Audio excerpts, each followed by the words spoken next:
Good day, I am Alec Reyes for DevTalk, and I'll be discussing development education and poverty. First, what is development education? Development education, according to Concerned Worldwide, is an active learning process that helps participants understand the world around them and act to transform it. It is primarily concerned with human rights, dignity, climate change, gender, conflict, and social justice.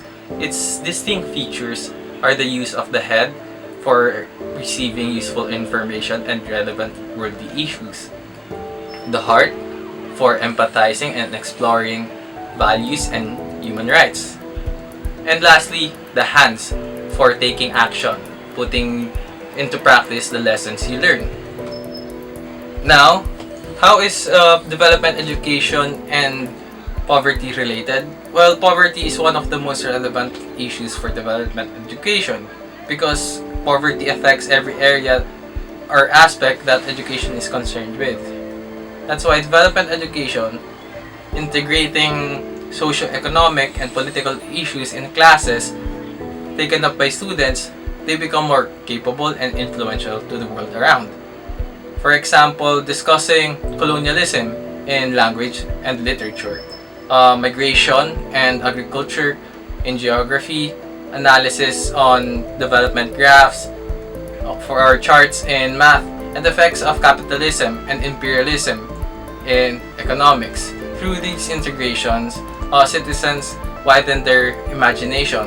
They become more aware of their own and other situations and circumstances and can understand and link it with the societal problems experienced locally and globally. We recognize the presence and affairs of the global north and the global south. Thus, people are not ignorant of the interdependence and unequal world we have. Moreover, education in general is essential and important for a country's development because education empowers the people so that they will have greater political and economic participation. The education allows for people to have, or society to have better problem solvers, more skilled and talented workers, and more effective policy makers. And even developed and the World Bank recognizes the benefits of education in our society. They both agree that education is an investment for the development of the country and its people. To put this into Philippine context, the country has been experiencing persistent poverty for so long, and this only justifies the need for development education. For example, Ibon 2016 survey shows that 7 out of 10 Filipinos see themselves as poor, and then Philippine Statistics Authority pegs the poverty threshold at 60 pesos per day per person. If little as 60 pesos is enough to be above the poverty line, shouldn't there be less Filipinos rating themselves as poor? In development education, we're able to make these significant connections between our social issues surrounding the society and our country.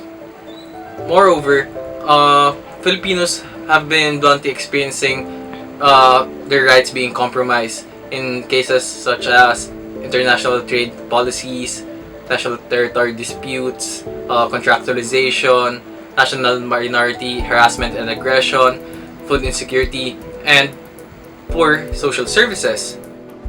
But through development education, students will not feel disconnected with the affairs happening in their countries or in their societies with the lessons they learn inside the classroom.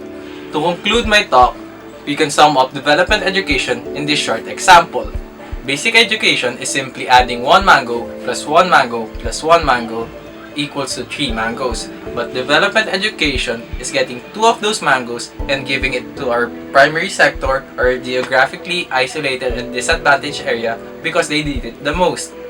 And the last remaining mango, we give it to our social services because everybody deserves to meet their basic necessities.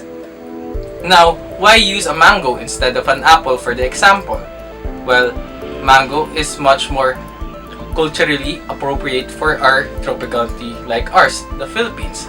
Now, that's development education. Thank you.